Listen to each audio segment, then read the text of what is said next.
Good day, ma'am. Pwede bang malaman lahat ng requirements mo nung nag-visa appearance po kayo? Po kayo. Dito po ako ngayon sa Singapore. Nung nag-visa appearance na po kami, ang dinala kong requirements is yung galing dito sa mga amo ko, yung galing dito sa government na may approved na. And then lahat ng details ng mga amo ko dahil sila yung sponsored ko, pati yung kontrata ng bahay na titirhan ko. Nakita na yung aking pati yung kontrata ng bahay na titirhan ko, pinadala nila sa akin, yung kontrata namin. Tapos yung aking CV, and then yung sworn letter yung letter. Basta patunay na ayan, ako si Lisa, blah blah blah. Ako ay pupunta sa bansang France o bansang Monaco, na ako lang, hindi kasama ang aking pamilya, ganito ganon. So yun, pero kailangan mo yun siya English, and then kailangan mo siya i-translate into French. And then lahat ng mga requirements, lahat ng birth certificate ko, marriage certificate, and certificate ng aking anak is translated siya into French. Hindi mo siya basta-basta ipapa-translate lang sa mga marunong mag-French. Dapat ipa-translate mo siya doon mismo sa yung certified na translator.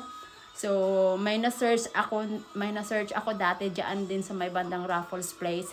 I think ang binayad ko sa kanya is nasa 300 350 yata sa tatlong page na yon.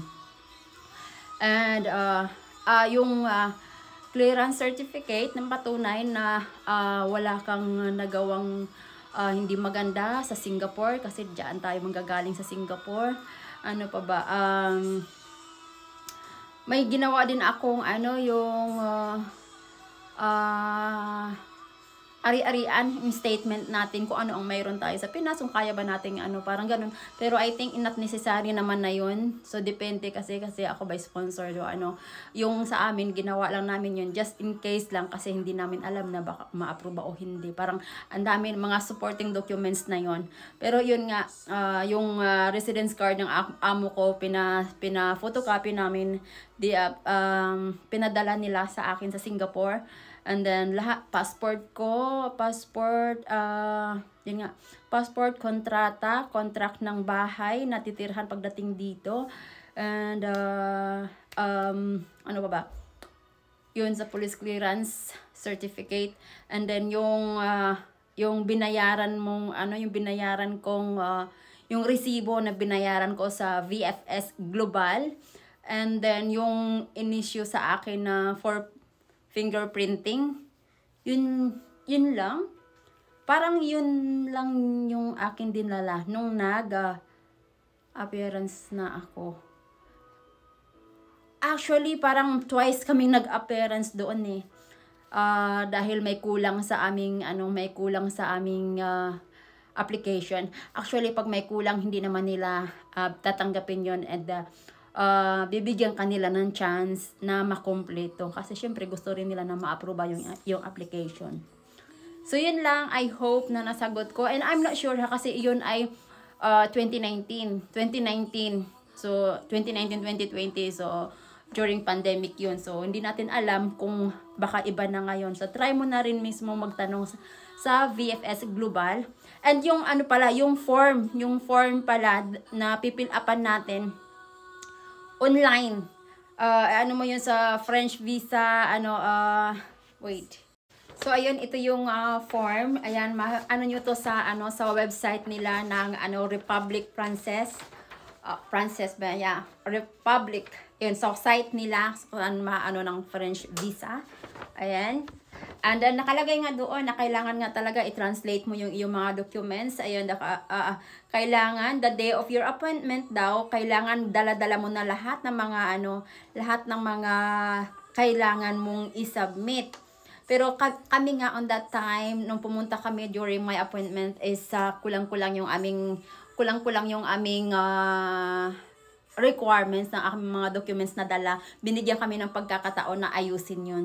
So, ipa-review nyo muna kung kayo ay pupunta and then hindi ka pa sure, ipa-review mo muna kasi maaaring iba na ngayon at patakaran noon kasi yun ay 2019 pa kami nag-process and then yun nga kailangan mo ng application yung appointment application mo na may mga date na date kung kailan ka may pag-appointment sa kanila tapos kailangan yung travel documents mo is less than 10 years ago containing at least 2 blank page 10 years ago. Maigit na lang kasi yun sa akin na naabutan kami ng expiration na aking passport pero kinuha ko, nirenew ko yung aking passport so at least naka 10 years passport na ako. Pero syempre matagal na tayo sa Singapore so matagal na rin yung aking ano. And then yung France visa receipt, yung resibo. And then ID mo pala, ID, magpa-ID ka pala, French visa ID, magpa-ID ka. Sa Lucky Plaza lang ako nagpa-ID noon.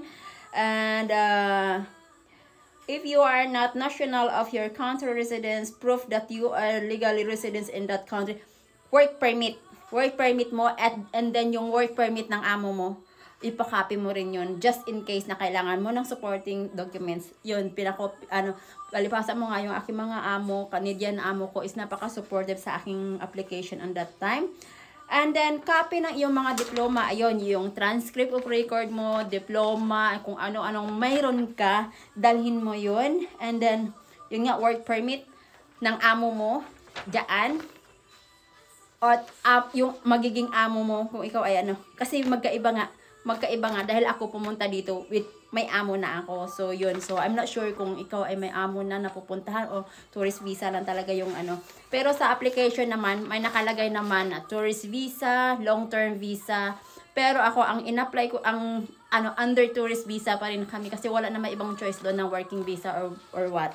So, yun. Hindi, pagdating na dito, saka na kami yun nga, so 1 day of your appointment, you will have to pay the application of 99 euro, so which is 151 Singapore dollars pa on that time.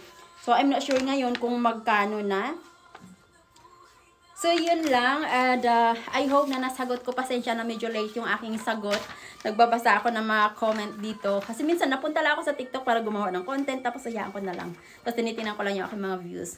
So, yun nga, good luck sa application mo and sabi ko nga itry mo pa ring magtanong doon kasi maaaring iba na ang patakaran ngayon kaysa noon kasi ako nag-apply ako December 2019 and naabutan kami ng pandemic, umabot ng 2020, so akala ko nga wala na, so na-discuss ko ito sa aking YouTube channel.